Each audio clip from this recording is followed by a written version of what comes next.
Assalamu alaikum. Good morning. I hope everybody is doing great.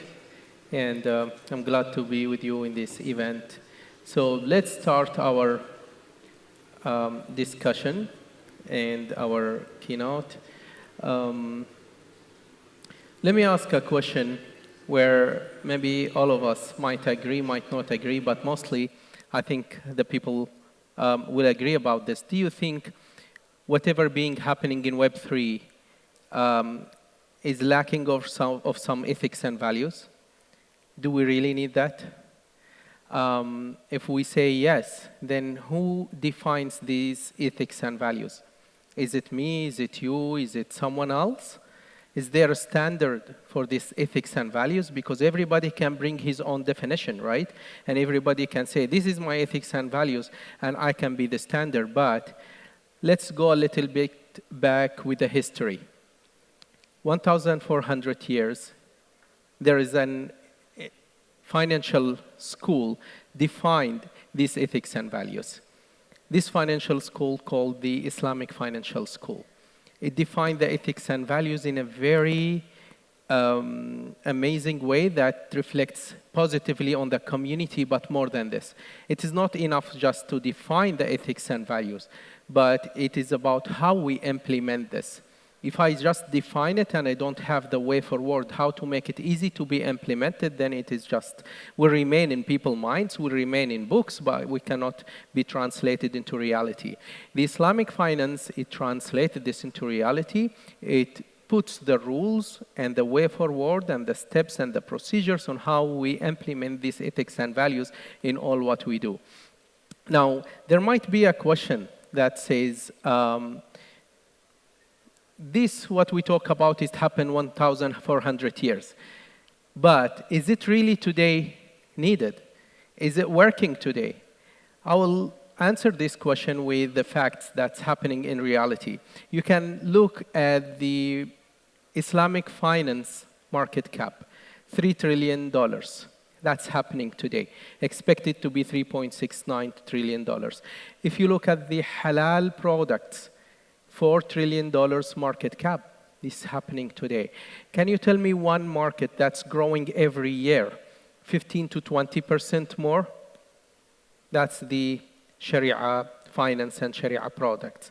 And when we talk about Sharia finance, Sharia product, by the way, I'm not a scholar, I'm an AI engineer, but I want to say that this is something not only exclusive for Muslims, this is something is for all humanity, all people from different places, different countries, different religions, different colors. It's not exclusive for Muslims. And one fact, you can check it, most of the Islamic finance entity, including Islamic banks, they have a lot of subscribers that are non-Muslims. More than this, as a recognition to this demand and this market cap, you will see a lot of non-Islamic banks offering their Sharia products. Go to Standard Chartered, go to HSBC, go to many other banks, you will find them providing their Sharia compliant products. What does it mean? There is a huge demand for this in the reality. Now we go to the other steps. We understood now there are ethics and values that are already presented by the Islamic finance long back, still alive today. There is a way forward to implement. There is a huge market cap. There is a big community of more than 1.9 billions that following this. And from business perspective, if you today promoting your project in the market, if you're presenting to the people something that is good to have, it's not that much easy to market this and to convince the people, right? Because it is good to have, it's not a must. When you look at the Islamic finance, ethics, values, principles, way of transactions, for more than 1.9 billion community, it is a must to have. Now, the other question, should I present this in the Web3? If this is a financial school happening and there are a lot of entities serving it in the centralized world, do we need to serve it on the decentralized world? Here is the question. People always ask, why do we need another new blockchain, another new coin? Why do we need something called Sharia compliant blockchain or coin, where actually all coins are Sharia compliant or blockchain are Sharia compliant? Let me tell you one fact. First of all, we talk about the technology. Blockchain and Web3 technologies are the best matching to implement these ethics and values.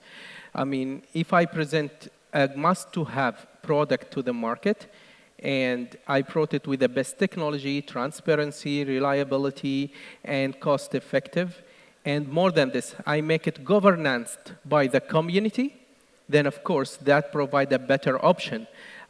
Today, the 1.9 billion community is still underserved. Islamic banks, Islamic financial entities cannot reach everyone. You cannot build branch everywhere. That's why you can see more than 51% of the Muslim community and the non-Muslim community that follow Sharia ethics and values, they are unbanked. Providing the decentralization, the Web3, and the Sharia-compliant blockchain, it gives us a platform to reach all of them. That's why we developed Haq Network, which is a Sharia-compliant blockchain. And why we say it is Sharia-compliant blockchain, what makes it Sharia-compliant blockchain is exactly as the professional financial institutions did.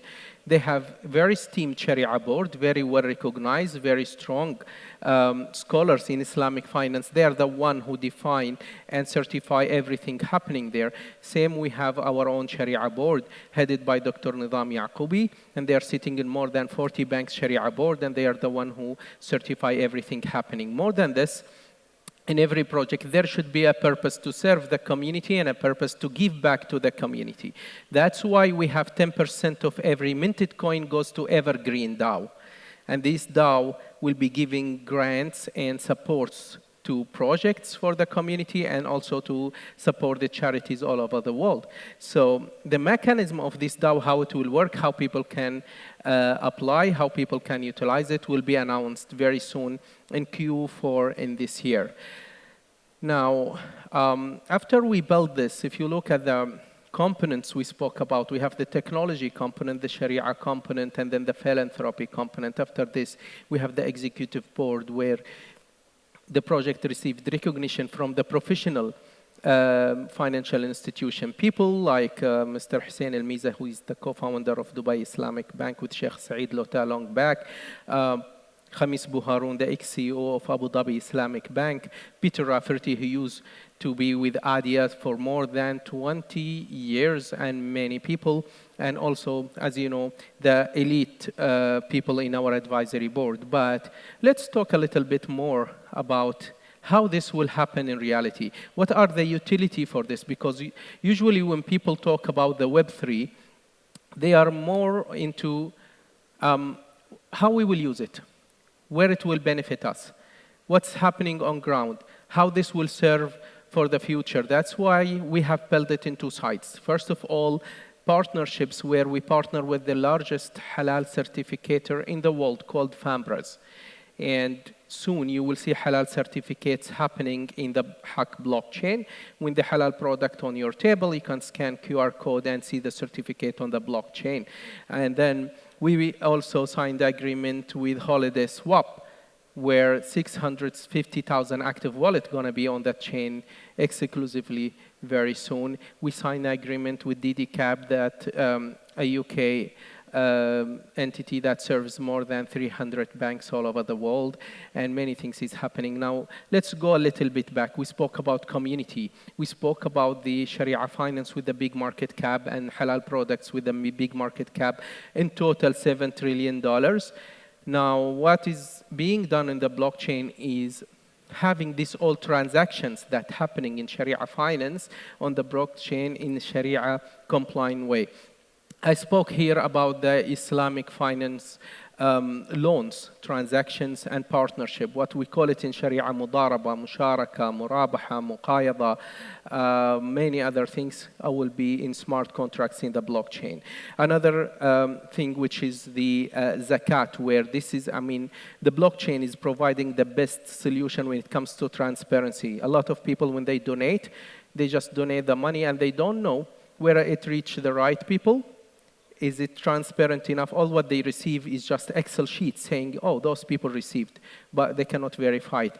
When we do this on the blockchain, we have the wallets of the funds that do the donation goes to the receiver wallets that are connected with digital identity, and you can have everything traceable, transparent, reliable way, and many other applications. And today, I don't want to make it long for you, but I would love to introduce something that never been introduced before in the Web3.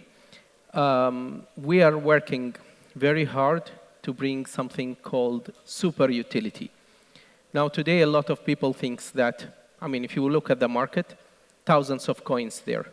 The message that we want to deliver, if you want to speculate, you can go to these thousands of coins and speculate there. What we built is not for speculations. What we built is for long-term holding, for a long-term purpose, for serving the community for details. And that's why we created the super utility where people will find a reason to hold the token. I cannot tell the people just hold it and I'm not giving them a reason why you to hold the token with you. There should be a strong reason for them. For that, we are introducing the super utility. We're always building a lot of applications where the holders might be given the big chance and advantages with different privileges in these applications that we build. We're building the first halal crypto exchange in the world. And before even we launch it, we got more than 500,000 pre-subscriptions in the exchange itself. It will be live in Q4 this year. We're building the everything app for the community, where it will have everything they need. They will have the messaging, the calls, everything they want to know about the Sharia using the artificial intelligence. It will be there with this all technology, how to calculate the zakat, how to calculate the funds, how to know the Sharia prospects of many things will be in this application along with the artificial intelligence. We have built our wallet, and the wallet exceeded 1 million downloads before even we list the coin. And we have already launched Hack Pad, where people can come and join and put their projects there, and a lot of projects coming in the roadmap. In summary, I would love to say that what we are building for a lot of people who don't know the details, who don't go into deeply what's behind this, they might not understanding, and they might just thinking like we're just building something because the name is Islamic, then we want the Muslim people get emotional and go and invest in this. That's not our target. I would recommend you highly to go deeply in the information to see what we are building, what we are solving, the value we are bringing to the reality, and then you will understand that this is something bringing big value on the short term, on the long term. And finally, I would love to close this speech by saying one thing where I always hear from the people, why don't we build all of these applications in other chains?